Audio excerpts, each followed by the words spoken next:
52 വർഷം മുമ്പ് ഞാൻ പഠിച്ച ക്ലാസ് റൂമിലായി സംഭവം നടന്നേക്കുന്നത്. 8F ആയിരുന്നു അന്ന്. ഇപ്പോഴത് 8B ആയി. 8B അന്ന് ഈ ബിൽഡിങ്ങിലായിരുന്നു. ആ കെട്ടിടം ഉണ്ട് അന്നും. ആ കേട്ടോ അന്നും ഉണ്ട്, ഇന്നും ഉണ്ട്. ഞാൻ പറഞ്ഞല്ലോ, ഞാൻ 8 വർഷത്തിന്റെ പഴക്കം പറയുന്നു. ഉണ്ട്. ഞാൻ 52 വർഷം മുമ്പ് പഠിച്ച ക്ലാസ് റൂമാണ് അത്. 8F ആയിരുന്നു അന്ന്. ഇതിപ്പോൾ നിലവിൽ 8B ആണ്. അപ്പോൾ ആ ക്ലാസ് റൂമിൽ തന്നെ ഇപ്പോഴും അതിന് മാറ്റമൊന്നുമില്ല. അതിൻ്റെ സംഭവത്തിനെ കുറിച്ച് ചേട്ടൻ എന്താ തോന്നുന്നത്? സംഭവം യാദൃശ്യമായി സംഭവിച്ചില്ല.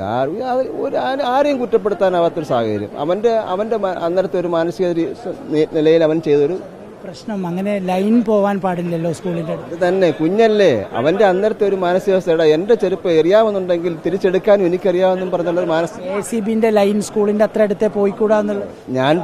ഞാൻ പഠിക്കുന്ന കാലത്ത് 2 ലൈനേ ഉള്ളായിരുന്നു. 2 ലൈൻ ഉണ്ട്. അന്നത് ഉയരത്തിലായിരുന്നു. അന്ന് പിന്നെ ഇപ്പോൾ ഈ 4 ലൈൻ വന്നതിന് ശേഷമാണ് ഇത് താഴുന്നതും വെയിറ്റ് കൊണ്ട് താഴ്ന്നതും. മനസ്സിലായില്ലേ? ഞാൻ പഠിക്കുമ്പോൾ 2 അന്നും ഉണ്ട് ലൈൻ. ഞാൻ പഠിക്കുന്ന 52 വർഷത്തിന് മുമ്പും ഈ ലൈനുണ്ട്. അന്ന് 2 ലൈനേ ഉള്ളായിരുന്നു. ഇപ്പോൾ 4 ലൈനായി. പക്ഷേ ഈ പറഞ്ഞ ആ ഷെഡിന്റെ മുകളിൽ അത് ഉയരക്കുറവുണ്ടെന്നുള്ളത് സത്യമാണ്. അതിനകത്ത് എല്ലാവർക്കും കൂട്ടായ ഉത്തരവാദിത്വമുണ്ട്.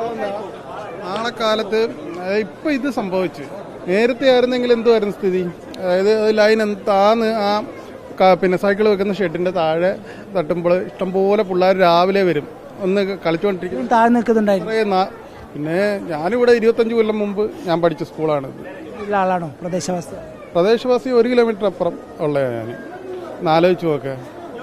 മാനേജ്മെന്റുകൾ ലക്ഷങ്ങൾ മേടിച്ച് 10-30 ഇവിടെ നിന്ന് പിന്നെ കയറുന്നതിന് 30 ലക്ഷം 40 ലക്ഷം രൂപയാണ് മേടിക്കുന്നത്. ആലോചിച്ച് നോക്ക്. ഒരു കുഞ്ഞിപ്പം മരിച്ചപ്പോഴല്ലേ അതിൻ്റെ കാര്യങ്ങൾ ഇപ്പോൾ വരുന്നത്.